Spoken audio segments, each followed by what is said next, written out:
With regard to the liposuction procedure itself, there are four parts to the liposuction surgery. The first part, as far as I'm concerned, is the proper consultation with the patient.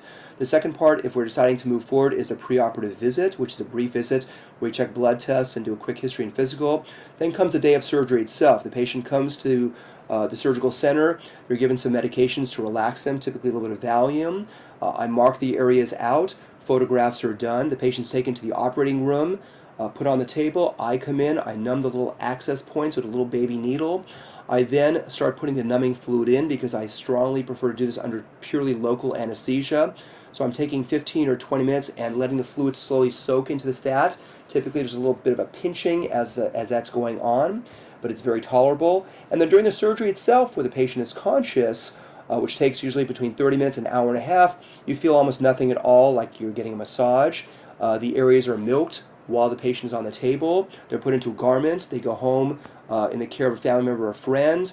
They walk around the day of surgery.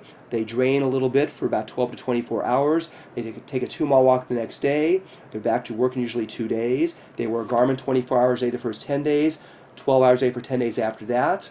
And then in terms of the recovery process, I see patients back between day 1 and day 7 for the quick post-operative visit, but your final results are not usually between 6 and 12 months, even though many times it will look better after a few weeks.